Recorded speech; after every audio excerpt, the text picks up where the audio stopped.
그러면 수요에 관한 설명 중에서 맞는 거 물어봤죠. 예. 자, 가격 변화에 따른 공급량의 변화 있죠. 예. 어떤 변화를 가져와요?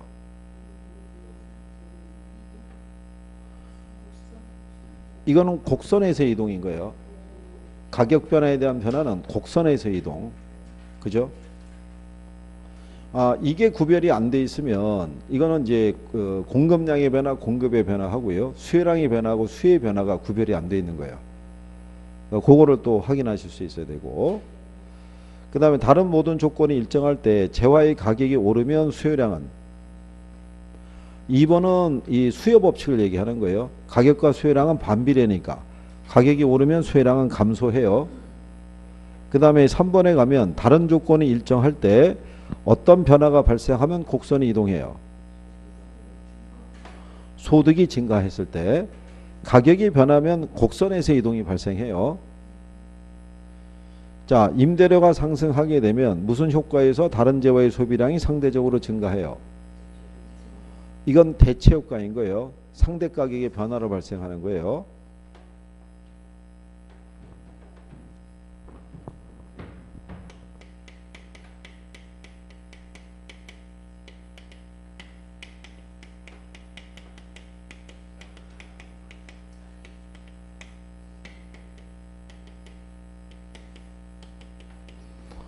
둘 다 100만 원이었는데요. 얘가 120만 원으로 올랐어요. 그러면 이 아파트에 대한 수요량이 어떻게 되겠어요? 줄죠. 상대적으로 이 가격이 하락한 변화가 나타나잖아요. 그러니까 얘 소비는 줄고 얘 소비가 늘어나겠죠. 그걸 우리가 대체 효과라고 그래요. 얘를 대신해서 얘를 소비하는 거. 그 다음에 5번에 가면요. 절약 변수는 몇 개겠어요? 절약 변수는 3개예요. 재고, 자산, 그 다음에 인구, 인재자 얘기했었어요. 3개. 그리고 그 수요량의 변화하고 수요의 변화 있고 공급량의 변화 있고 공급의 변화 있잖아요. 걔네는 물어보는 게 2가지밖에 없어요. 하나는 요인을 물어보고요. 하나는 형태를 물어보는 거예요. 자, 일단 여러분들이 보시면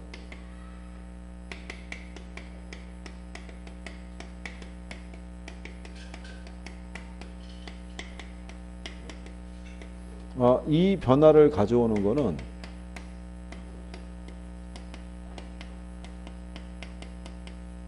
오로지 이거 하나밖에 없는 거예요. 수요량과 공급량의 변화를 갖고 오는 거는 당해 재화의 가격밖에 없어요. 그러니까 예를 들어서 우리가 수요 함수 얘기했을 때 수요량의 변화를 주는 거는 당해 재화의 가격 있죠. 이렇게 가 있을 때 이게 만약에 아파트잖아요. 그러면 아파트의 수요량은 뭐가 변했을 때 아파트 가격에 의해서만 변하는 거야. 무슨 말인지 아시겠나요? 근데 만약에 여기 있는 이 주택에 대한 만약에 수요량이 있죠. 수요량은 오로지 어디에 의해서만? 주택 가격에서만 변하는 거예요. 그러니까는 이 수요량의 변화를 유발하는 요인은 당해자의 가격 하나밖에 없는 거예요. 그렇죠? 그러면 얘가 변하면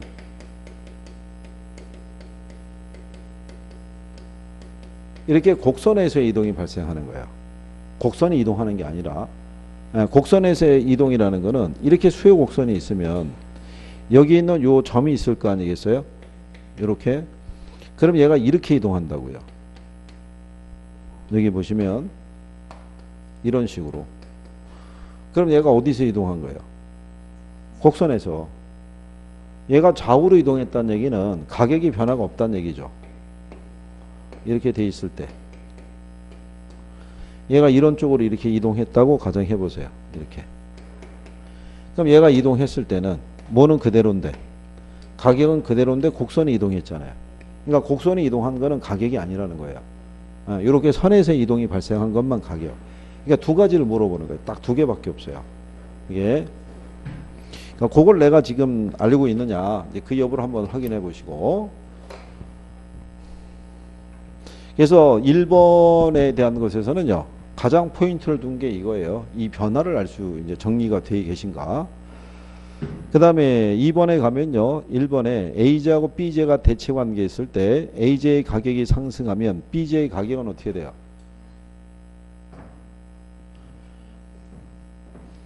자, 일단 보면요.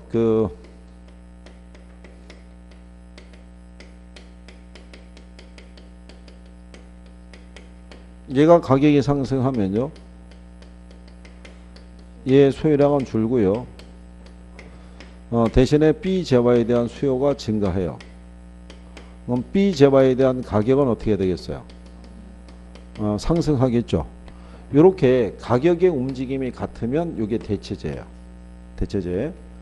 근데 부환제는 양의 움직임이 같은 거죠. 이제 그건 이제 구별할 수 있느냐? 그러면 A 부동산 가격이 5% 상승할 때 B 부동산 수요가 10% 감소했다고 돼 있죠. 그럼 A와 B는 무슨 제와? 그럼 부환제죠. 얘가 가격이 그게 만약에 해결이 안 되시면 A의 가격이 뭐 했어요?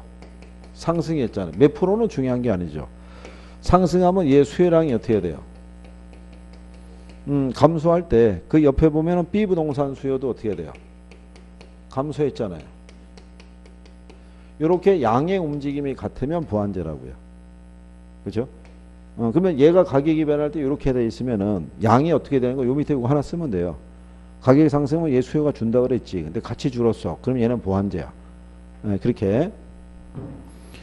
자, 소득이 10% 증가할 때 A 부동산 수요가 변하지 않았다면 A 부동산은 무슨 제?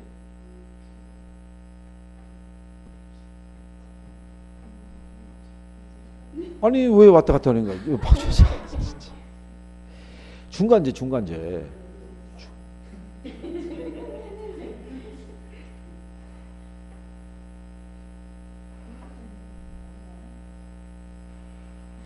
독립제는 이거는 교차 탄력성에서 쓰는 거고, 독립제는 대체 우리가 자 이렇게 보세요. 지난번에 이렇게 했었죠.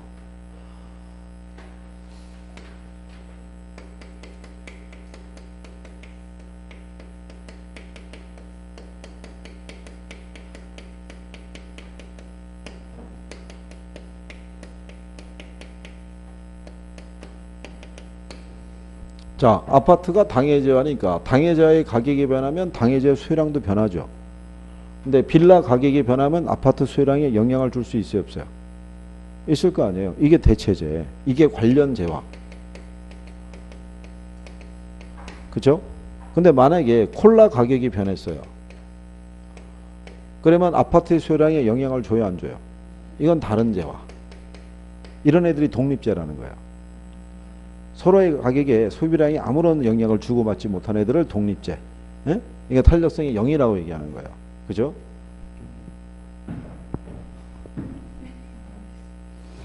괜찮아요. 우리가 뭐 이거 지금 하는 게 이거 미법은 끝났다면서요. 기출 이거. 예, 우리는 갈 길이 멀잖아요. 이거 이 상태로 가면 언제 끝날지 몰라요. 이거 이 상태로 가면. 그러니까 처음에 세웠던 이거하고는 완전히 지금 이상하게 돼가고 있는 거예요. 근데 이게 진도를 나가는 것도 중요한데 뭐 늘어나는 게 있어야지 선생님 보고 나가고 뭐 이렇게 할 거 아니겠어요? 매번 똑같으면 어떻게 해요? 그죠? 이게 이제 뭐 여쭤보거나 이러면 뭐 대답도 좀 나오시고 뭐 이렇게 대충 맞고 그러면 이제 툭툭툭 넘어가 주겠는데 그게 아니니까 그래도 이제 또 해봐야죠. 해서 어쨌든 늘어나야죠. 여기 특히 여기 그 젊은 친구들 있죠. 과기대 친구들이 긴장하게끔 해줘야 되잖아요. 그죠? 로테이션으로 안 나오고 있는데 아니 어르신들의 성적이 이렇게 올랐단 말이야. 이렇게 해서 이제 뭐 이런 걸 보여줘야 될 거 아니에요. 그죠? 이천여 긴장하라고 그래. 후배들한테. 큰일 나는 거예요. 이거. 그 다음에 4번에 가면요. A 부동산 가격이 10% 상승할 때 B 부동산 수요가 5% 증가했고 C 부동산 수요가 2% 감소했다면 A와 B는 아니 이것도 자 여기 보시면 A 가격이 얘가 상승했잖아요. 얘가 상승할 때 B 수요는 어떻게 됐대요? 에? 증가요? C는 아니 거기 보시면 자 생각할 때 B 부동산 증가하고 C 부동산 수요는 감소했다고 돼 있죠. 이거 몇 프로는 중요한 게 아니고요. 그러면 제가 이랬잖아요. 이게 확실히 구별이 안 되면 요 가격이 상승하면 얘 수요가 어떻게 돼요? 감소할 거 아니에요. 이때 같이 감소한 애들은 보완제. 양의 움직임이 같이 가니까. 양의 움직임이 틀리면 얘는 대체제란 말이에요. 간단하게 만약에 모르더라도 간단하게 구별할 수 있잖아요. 얘가 가격이 상승하면 얘 수요는 줄 거 아니에요. A의 수요는. 줄을 때 같이 줄어들면 보완제잖아요. 이거 둘이 같이 써야 되니까. 어? 근데 반대로 얘가 늘어났다는 얘기는 대신 소비가 늘어나니까 이건 대체제 아니에요. 그러니까 소비 움직임이 같이 가면 보완제. 무슨 말인지 아시겠나요? 네.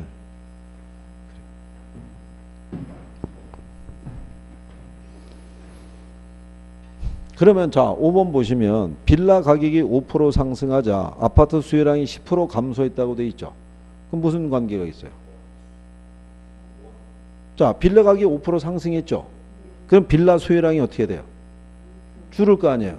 근데 아파트 수요량도 줄었잖아요. 둘의 양의 움직임이 같죠. 그럼 무슨 제와? 보완제, 보완제. 안 되면 그렇게라도 풀으셔야 된다는 얘기죠. 안 되면. 에? 왜냐하면 지분에서 부딪혀갖고 빨리 푸는 요령이라도 있으셔야 돼요. 언제 이것도 생각하기 힘들잖아요. 그죠?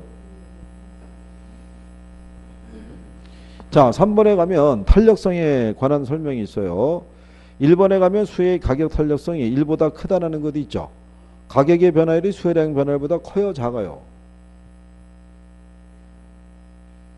자, 한천은 작다는 얘기고 우리 여사님 작다는 얘기고 왜 이천여 커 작어? 어?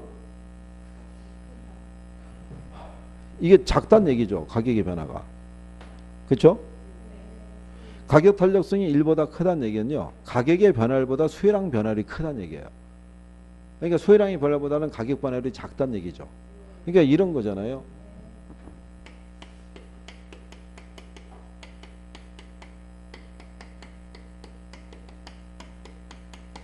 얘가 1보다 크면 탄력적이라는 얘기거든요.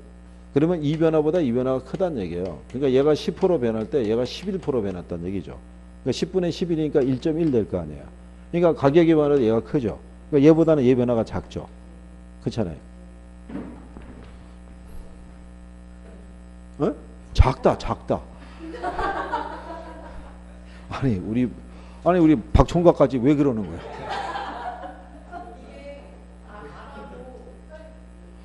아, 이게 그러니까 이렇게 생각하면 돼요. 네, 이게 저기 출제하는 분들은요. 내용에 대한 거는 그대로 두는데 문맥만 조금 조정해 주는 거예요. 그러면 이게 왜 외워서 안 된다고 그러냐면 정형화된 지문으로 주면 외우면은 맞출 수 있어요. 근데 그렇게는 지문을 안 준다고요. 그러니까 이게 외워서 들어가면 힘든 거예요. 그러니까 외워서 들어가면 학계로는 실패해요. 이게 한 과락은 맞을 수 있을지 몰라도 과락 이상의 점수는 나오기 힘들어요. 외워서 들어가면. 자, 그 다음에 2번에 가면 A 부동산 수요 곡선이 B 부동산의 수요 곡선보다 기울기가 완만하다는 것은 B 부동산이 A 부동산에 비해서 대체재가 더 많아요, 적어요?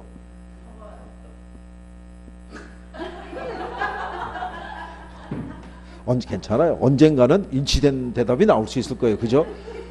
우리가 그날을 위해서 공부하는 거예요. 그죠?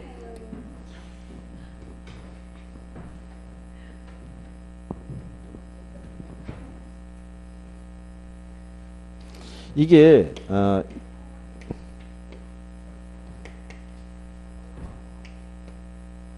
지금 이런 표현이에요. B보다 A가 기울기가 완만하죠.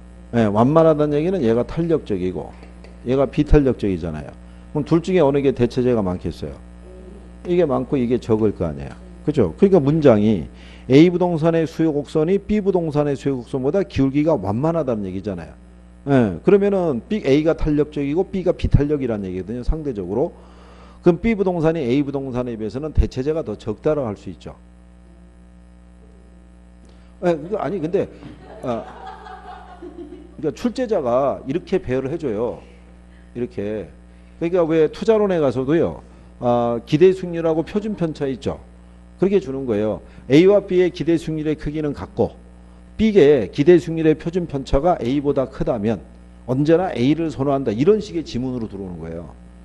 그러니까는 그 문맥을 갖고 이게 무슨 말인지가 그게 빨리 캐치가 돼야 되거든요. 그러니까 착각을 유도하는 거라는 거죠. 괜찮아요. 그러면서 이제 또 표현에 익숙해지면 돼요. 그죠? 이거 원래 제가 작년에 이거 갖고 특강했던 거예요. 이거 가지고. 이게 내용이 무진장이 많을 거 아니에요. 이걸 압축한 거예요. 그냥 거기서 몇 개 표현을 뽑아서 한 거고. 이게 시간 무진장이 많이 가요. 이거 할 때. 그러니까 이게 딱 정확하게 개념이 정리가 안 돼 있으면 답이 잘 안 나와요. 이게 이제 마지막에 시험에 임박했을 때 그때 썼던 거예요. 이거. 그리고 작년에는 이게 또 부족하다 그래갖고 작년에 저기 추석 연휴 들어갈 때 이게 집에서 공부하라고도 줬어요. 집에서 연휴 기간 동안에 공부하시라고. 자, 그 다음에 3번에 보면 공공임대주택의 공급이 있죠. 민간임대주택 수요의 가격 탄력성을 더 빨리 크게 한다고 얘기해 주세요. 크게 해준다. 크게. 자, 이거는 우리가 수업 시간에 해드린 거예요. 아니, 괜찮아요. 아니, 자, 제가 이렇게 한 거예요.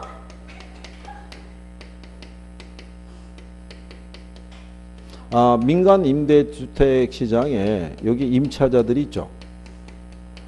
예, 임차자들은 대부분 비탄력적인 걸로 알려져 있어요.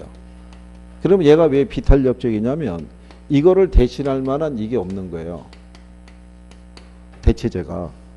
생각해 보세요. 우리가 임대주택에 거주하지 않고 컨테이너 박스라든가 텐트 치고 살 수는 있어요. 근데 걔가 이 주택에서 주는 만큼의 효용은 못 준다고요. 그러니까는 이 사람들을 대상으로 하는 임대인들이 있죠. 임대인들은 매년 이거 올려달라고 그래요. 보증금 올려달라고 그러고 월세 올려달라고 얘기를 해요. 그럼 이 사람들은 다른 곳에 쓰는 돈을 주서라도 이거부터 맞춰주는 거예요.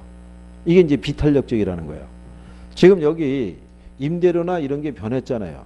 네, 변했을 때 자기에게 유리한 방향으로 수요량을 조절하지 못하는 걸 비탄력적이라고 그래요. 그렇죠? 자기한테 불리하잖아요. 근데 어차피 올려줘야 되는 거예요. 뭐가 없으니까. 대체제가 없으니까. 그런데 정부가 이 지역에다가 뭐를 공급해주면, 공공임대주택을 공급을 해주면, 그러면 이 사람들의 입장에서는 얘가 대체제 역할을 하는 거죠. 그렇잖아요. 그럼 임대인들이 쉽게 못 올리죠. 일로 가버릴 테니까. 무슨 말인지 아시겠나요? 그러니까는 공공임대주택이 공급이 되면 수의 가격 탄력성을 더 크게 해주죠. 탄력적으로 만들어준다고요. 요거 우리가 이제 수업 시간에 이렇게 해서 해드린 거예요. 네? 경제론 할 때, 대체제 설명하고 그럴 때.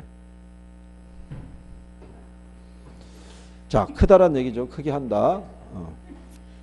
수의 가격 탄력성이 1보다 어떨 때 임대료 하락하면 임대 수입이 줄겠어요. 자, 클 때를 버리고 얘기해 보세요.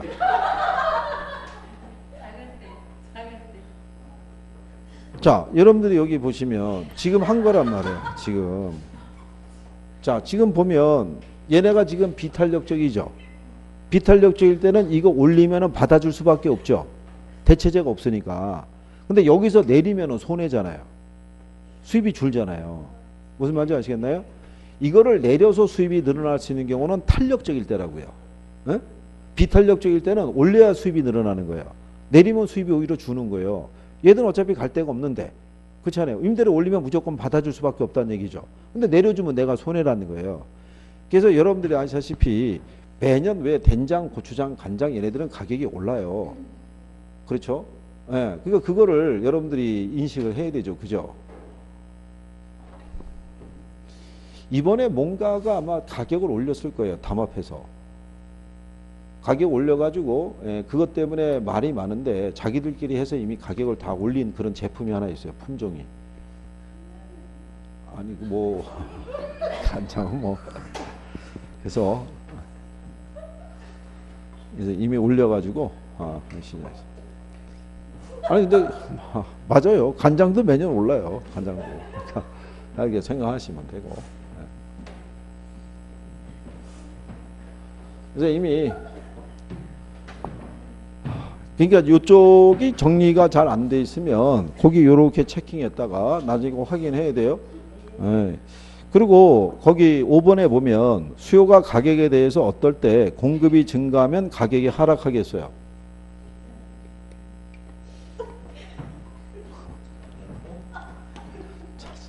자꾸 생각하시면 더 그래요. 자, 이거 수직선으로 있을 때가 뭐라고 그랬어요? 예, 완전 비탄력적이면 뭐가 불변해요?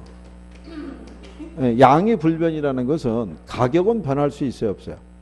가격은 변할 수 있다는 얘기죠. 그래서 거기 보시면 수요가 가격에 대해서 완전 비탄력적일 때 있죠. 이렇게 했을 때 공급이 있단 말이죠. 이때 공급이 이렇게 증가하게 되면 가격은 어떻게 돼요? 하락한다는 얘기죠. 이렇게. 예. 그러니까 완전 비탄력적일 때는 뭐가 불변이다? 양이 불변인 거예요. 뭐는 변할 수 있다? 가격은 변할 수 있다. 그래서 5번 지문은 완전 비탄력적일 때. 예. 자, 4번에 가면 균형 나와 있죠. 공급의 감소가 수요의 감소보다 크면 이렇게 돼 있죠. 예. 자, 그러면 가격은 어떻게 되겠어요? 자, 생각해 보세요. 공급의 감소가 수요의 감소보다 크면 초과 수요 상태예요? 초과 공급 상태예요? 초과 수요 상태가 되죠. 그러면 가격이 상승하겠죠. 양은 줄 것이고. 무슨 말 이해하시겠나요? 그 다음에 2번에 가면 균형 상태인 시장에서 일반적으로 인구가 감소하면 이렇게 돼 있죠. 예, 그러면 가격은 어떻게 돼요? 자, 균형 상태인 시장에서 이렇게 보시는 거죠.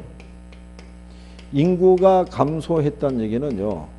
이게 수요가 감소했다는 얘기죠. 인구가 줄었다는 얘기는. 예, 그러면 균형 상태인 시장에서 즉 공급은 불변인데 수요가 줄었다는 거예요. 수요만. 예, 그럼 초과 공급이니까 가격은 어떻게 돼요? 하락하겠죠. 자, 공급이 가격에 대해서 완전 비탄력적일 때 수요가 감소하면 가격은 어떻게 돼요? 가격은 하락하겠죠. 수요가 감소했으니까. 공급이 완전 비탄력적이면 반대로 이런 경우잖아요. 공급이 완전 비탄력적일 때 이렇게 수요가 있다는 얘기죠. 이럴 때 수요가 뭐 했다는 얘기예요? 줄었다는 얘기죠. 그러면 가격은 어떻게 해야 돼요? 하락한다는 얘기죠. 하락. 무슨 말인지 아시겠나요? 그러니까 이게 원래 이런 거예요. 요거는 수요와 공급이 이제 균형 상태라고 이렇게 가정했을 때 여기서 이렇게 수요가 줄면 수요만 줄어들어서 가격이 하락하는 이런 현상이 나타날 거 아니에요. 근데 여기는 지금은 공급이 서로 탄력적이잖아요. 균형 상태인데 요 조건은 균형이 완전 비탄력적일 때라는 거죠. 그러니까 요거 움직이면 똑같잖아요. 얘하고. 이제 그런 경우로 생각하시면 되고. 자, 4번에 수요가 증가할 때 공급의 가격 탄력성이 비탄력적일수록 양은 어떻게 돼요?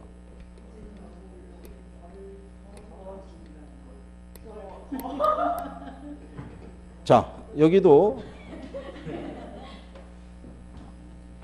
이거는 거기 4번하고 5번은 기억을 해 두시는 거예요. 무슨 얘기냐면 가격의 변화는 비탄력적일 때가 커요. 근데 양의 변화는 탄력적일 때가 큰 거예요. 자, 거기 지문에 보면 뭐라고 되어 있냐면 뭐가 증가한대요?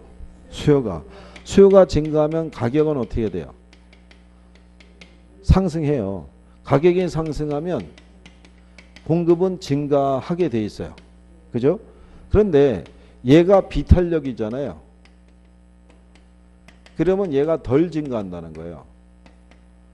그러면 얘가 탄력적일 때는 더 증가한다는 얘기예요. 얘가 덜 증가하기 때문에 가격은 더 상승하는 거예요. 얘가 덜 상승하는 거고. 무슨 말인지 아시겠나요? 이거는 이제 무슨 얘기냐면 이런 거예요. 자, 수요하고 뭐가 있냐면 공급이 있을 때 자, 수요가 이렇게 늘었어요. 이렇게. 그러면 가격이 상승하니까 공급이 늘어야겠죠. 네, 근데 비탄력일 때는 여기만 늘었다는 거예요. 요만큼만. 요만큼만 늘어난 이유는 뭐냐면은 얘가 농축산물이에요. 농축산물은 공급을 늘릴 때 시간이 많이 걸리잖아요. 그러니까 많이 못 늘어나는 거예요. 그렇죠? 근데 만약에 일반 공산품 같으면 수요가 늘어나서 가격이 상승하면 공급이 늘어날 거 아니에요. 그럼 걔들은 이만큼까지 늘어나는 거예요. 여기까지. 그러면 수요하고 공급의 차이가 별로 없잖아요. 많이 늘어났으니까. 그러니까 가격이 덜 오르는 거예요. 무슨 말인지 이해하시겠어요? 그림으로 우리가 보면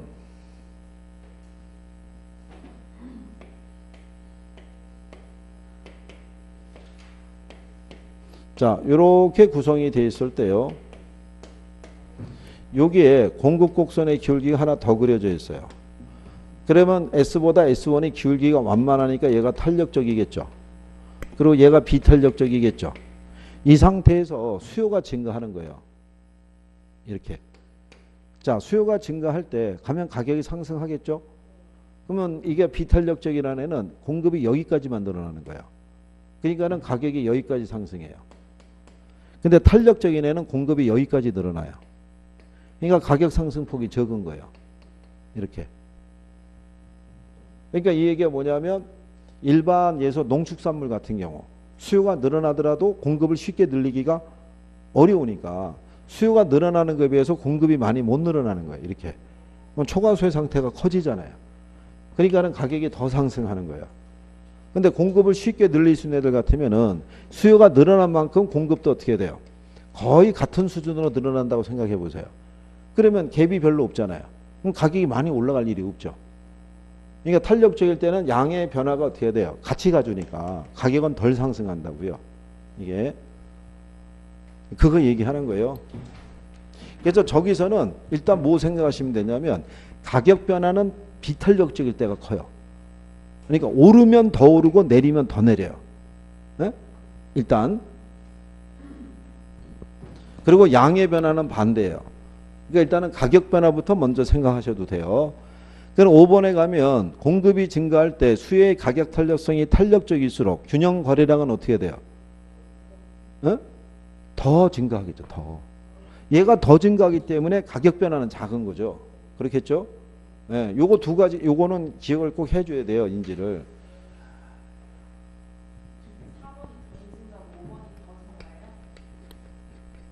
4번은 덜 증가, 5번은 더 증가.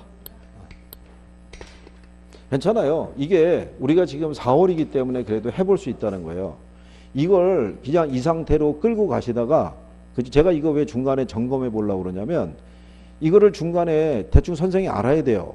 어디 정도까지 이해가 되고 계시는지. 아직도 이게 헷갈리고 있는지 알아야 이걸 갈 때 한 번씩 더 설명을 해줄 거 아니에요. 그래서 이게 정리가 되죠. 이 상태로 쭉 가다가 나중에 10월 달이 됐는데 그때도 이게 헷갈린다 그러면 그건 뭐 답이 없는 거예요. 시간이 있을 때 개선을 해야죠. 그죠?